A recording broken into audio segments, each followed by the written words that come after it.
Bienvenidos a Historia del Fútbol Mexicano. ¿Te has preguntado alguna vez cómo México se preparó para su aventura en la Copa del Mundo de Italia en 1934? Un sueño que nació al alba de ese año. 34, exacto. Hoy nos sumergimos en los albores de ese año, los primeros meses de 1934 en México, para explorar las aspiraciones de una nación. En muchas ganas. Con muchísimas ganas de dejar su huella en el escenario futbolístico global. Cómo se prepararon para Italia, quiénes fueron las figuras clave, qué retos enfrentaron. Acompáñenos en este viaje. Un viaje al pasado. Un viaje al pasado mientras desentrañamos los pasos iniciales de esta travesía. Llena de ambición. Llena de ambición. Lo que me parece fascinante de este periodo, ¿sabes? Es ese espíritu pionero que se respira. México, como tantas otras naciones en ese momento, estaba definiendo su propia identidad futbolística en un contexto mundial. Esa aspiración de llegar a Italia en el 34 no surgió de la nada. No, para nada. Había una pasión profunda, individual y colectiva por el fútbol. Y en el centro de toda esta ilusión encontramos a una figura central, ¿verdad?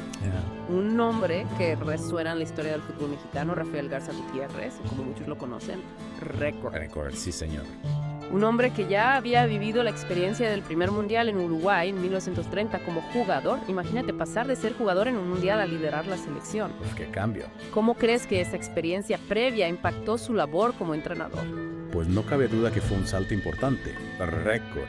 No solo traía consigo la vivencia de haber competido al más alto nivel, sino también, y esto es clave, una comprensión profunda de lo que significaba enfrentarse a otras selecciones del mundo. Claro. Él sabía lo que se necesitaba. Y bueno, su liderazgo se vio primero en el Club América y luego, por supuesto, al ser convocado por la Federación Mexicana de Fútbol para la tarea, nada fácil, de guiar al equipo nacional hacia Italia en 1934. Y el camino a Italia no era un camino fácil, para que ese sueño mundialista se hiciera realidad. Había que luchar. México tenía que superar un primer obstáculo, y era nada más y nada menos que derrotar al ganador de una eliminatoria previa entre Cuba y Haití. Ajá. Y ojo, este encuentro decisivo se jugaría en casa, en territorio mexicano. La presión. La presión, ¿verdad? ¿Cómo crees que influyó este factor de jugar en casa a las primeras etapas de la preparación? Bueno, jugar en casa siempre es una presión adicional. Sin duda. Es un arma de doble filo. Y Récord lo sabía. Su enfoque inicial, por lo que sabemos, fue infundir en el equipo un gran espíritu de lucha, mucho entusiasmo. Quería que la selección reflejara la garra, la pasión del pueblo mexicano. Y para eso buscó talento por todo el país, Impresionante. sin descanso, buscando construir un equipo competitivo desde la base. Y esa búsqueda de talento llevó a una primera convocatoria que, imagínate, detuvo el campeonato local para que los jugadores pudieran concentrarse. Tenemos la lista de sus primeros elegidos en la portería. Alfonso Riestra, del Asturias, y Rafael Navarro Corona, del América. Dos guardianes del arco. ¿Qué te parece esta primera selección de porteros? Lo que me llama la atención de esta lista es la representación de varios clubes. Sí. Se ve un esfuerzo por integrar a los mejores sin importar de dónde vinieran. Totalmente. En la defensa, Manuel Rosas, del Atlante, Lorenzo Camarena y Antonio Aspueri, ambos del Necaxa, y Alfredo Garzón, del América. Era buena mezcla. Una línea defensiva que ya empezaba a tomar forma. ¿Qué tipo de solidez defensiva crees que buscaba Récord con estos nombres? Bueno, necesitaba una defensa sólida, disciplinada, sin duda. Claro. Para un reto como un mundial era fundamental. Y cada uno de estos jugadores aportaba lo suyo, la experiencia, su estilo propio. La clave era que Récord lograra unirlos. Encontrar esa cohesión. Exactamente. En el medio campo, la lista incluía a Felipe Rosas del España, Ignacio Ávila y Guillermo Ortega del Necaxa, Rafael Guirán del Asturias y José Rosas del América. Un mediocampo con mucho talento. Sí, una mezcla interesante de jugadores para la distribución y la contención del balón. ¿Cómo crees que esta combinación de jugadores de distintos clubes podía influir en el estilo de juego del equipo? Pues el mediocampo es el corazón del equipo. El motor. Sí, conecta la defensa con el ataque, controla el ritmo del partido. Y esta mezcla de jugadores podía ser una gran sinergia, que sus habilidades se complementaran, pero también podía ser un reto, ¿no? Claro, coordinar todo ese talento. Exactamente. Y llegamos a la delantera, la zona del gol. Los convocados fueron Dionisio Mejía y Manuel Márquez del Atlante, Luis de la Fuente y Fernando Marcos del España, Juan Carreño y Jorge Sota del Asturias, José Rubalcaba y Vicente García del Necaxa, Félix Gómez del América y Manuel Alonso también de la España. Una delantera de miedo. Una mezcla explosiva de juventud y experiencia. ¿Veías potencial goleador en esta selección de delanteros? Muchísimo. Con tantos estilos de juego diferentes. Récord. Tenía muchas opciones. Podía adaptar la estrategia según el rival. Claro, flexibilidad táctica. Exactamente. Y como era de esperarse, la prensa de la época no se quedó callada, ¿no? Analizó cada nombre de la convocatoria con lupa, Sí, buscando héroes. buscando a los héroes que llevarían a México a la gloria en Italia. Cada jugador bajo el microscopio esperando encontrar la chispa que encendiera el camino al Mundial.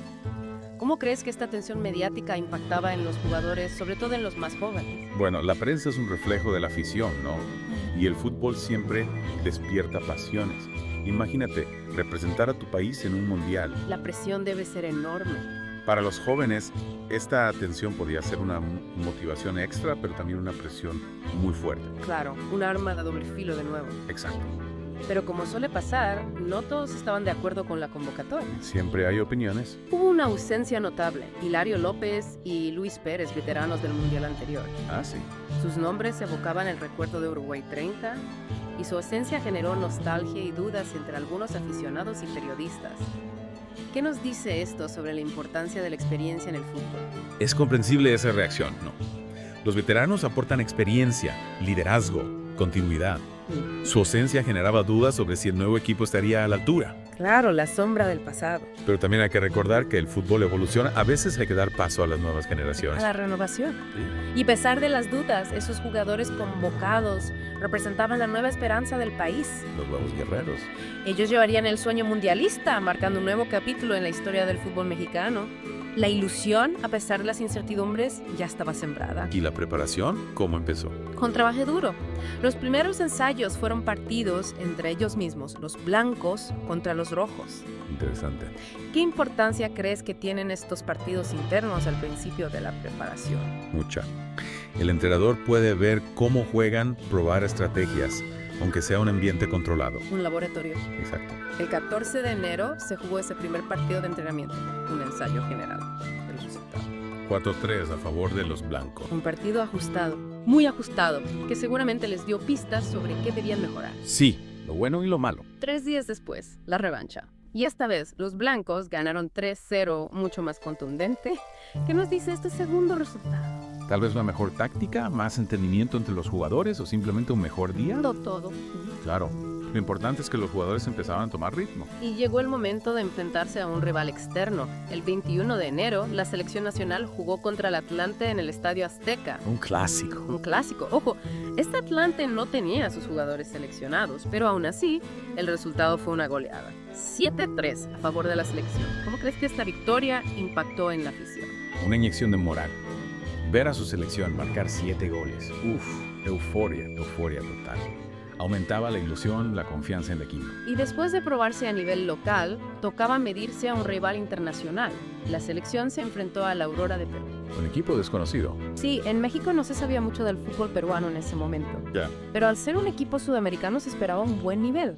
¿Qué expectativas generaron estos partidos? Era una incógnita total. Una prueba de fuego. Sí, una oportunidad para ver el nivel real de México contra un estilo de juego diferente. Y vaya si fue una prueba. El primer partido contra el Aurora fue muy reñido. Sí, Se notó la diferencia en cohesión.